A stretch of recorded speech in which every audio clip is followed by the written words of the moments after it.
Este é só o começo. Kim Kataguiri. Senhor presidente, relator, também professor Henrique, aqui presente, todos os presentes no plenário. Presidente, primeiro eu quero dizer que essa PEC é uma PEC importantíssima para o nosso país. O trabalhador brasileiro ele é esfolado de impostos durante todo o ano, paga o IPVA mais caro do mundo e tem acesso a estradas e rodovias absolutamente destruídas. Mas o meu principal ponto na minha fala de hoje, presidente, é primeiro um agradecimento a Vossa Excelência por tão rapidamente pautar e participar da audiência pública e já ter o compromisso de colocar em votação. Então agradeço o deputado Leur Lomanto por essa iniciativa e o deputado Rodrigo de Castro por ser o relator, por fazer um relatório favorável e trabalhar pela aprovação desse projeto. Dito isso, o que eu mais noto aqui, presidente, são duas ausências. Primeiro, a ausência do governo federal. Nós convidamos a Receita, o Ministério da Fazenda, nós convidamos o governo federal e o governo escolheu não mandar nenhum representante. E aqui ninguém é menino, presidente. Eu tenho certeza que o governo escolheu não mandar nenhum representante porque o posicionamento seria contrário. E no ano de eleição, o governo não quer colocar digital num posicionamento contrário a uma pauta de corte de impostos. Então, primeiro, registrar a covardia do governo Lula de não participar desse debate quando convidado, e já adianto aqui, depois não adianta reclamar, não adianta vir pedir mudança e negociação do texto, porque quando nós demos a oportunidade do governo participar do debate, o governo não quis. Segunda ausência, do Conselho dos Secretários de Fazenda. Eles lançaram uma nota representando os governadores, unanimemente, dizendo que todos os governadores e todos os secretários de Fazenda eram contra essa PEC. E nós chamamos aqui a esta audiência para que eles expusessem os seus motivos, as suas preocupações. Na hora de lançar a nota contra a PEC, os secretários de Fazenda foram muito valentes. Agora, quando a gente chama aqui nesta audiência pública para os secretários de Fazenda, para os governadores virem e falarem frente a frente na Câmara, em rede nacional, que são contra a redução de impostos nos seus estados, nenhum teve coragem de falar.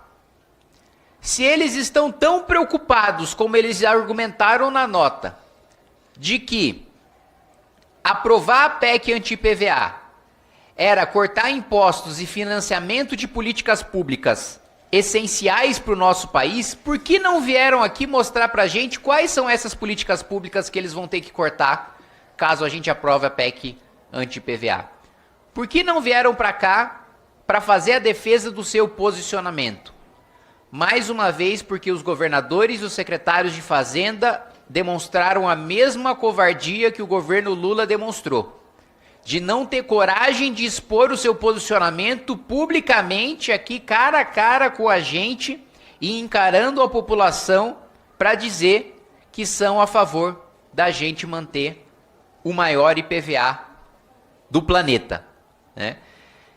Dito isso, a principal crítica à PEC do IPVA, que limita a alíquota do tributo a no máximo 1% do valor venal do veículo, e faz com que o cálculo seja sobre o peso, como já ocorre em alguns países desenvolvidos, considerando o impacto sobre o asfalto, é de que isso acarretaria em diminuição de arrecadação. Eu sou membro da Comissão de Finanças e Tributação. A coisa que eu mais faço nesta Câmara é analisar a estimativa de impacto e fonte de financiamento. E essa foi uma preocupação de cumprir o artigo 113 do ADCT que eu tive. Fonte de financiamento não falta. Eu apresentei duas na PEC. E mais vão poder ser apresentadas na comissão especial. Apresentei a limitação com gastos de publicidade institucional. A gente sabe que chega ano de eleição, os governadores começam a torrar o nosso dinheiro em redes de televisão, em influenciadores, em redes sociais para ficar fazendo propaganda.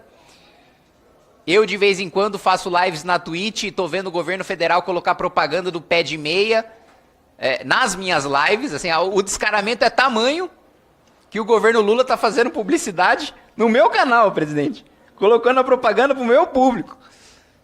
Então, esse nível de bizarrice, de apelo e de uso da máquina pública para fim eleitoreiro que a gente quer restringir o gasto. A gente não está impedindo nenhum gasto essencial. A gente não está promovendo nenhum absurdo aqui. A gente está querendo limitar os gastos a uma escala de civilização, de país de império da lei, não de império da barbárie como a gente vive hoje. Outro ponto, gastos com o parlamento e com a Assembleia Legislativa.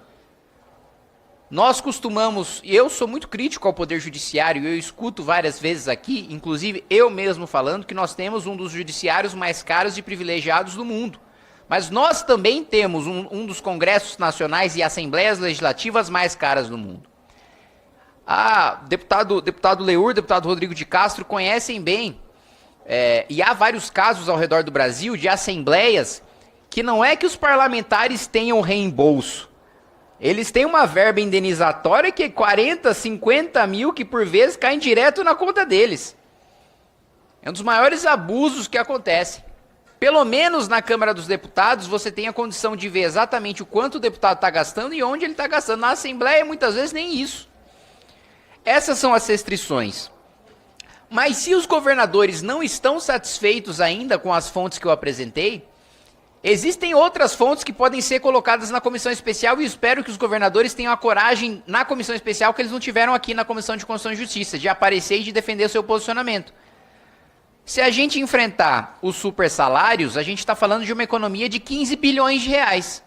Os governadores estão dispostos a enfrentar o Judiciário e o Ministério Público para reduzir o IPVA? Eu estou. Se os governadores não aparecerem na comissão especial para fazer essa defesa, eu farei.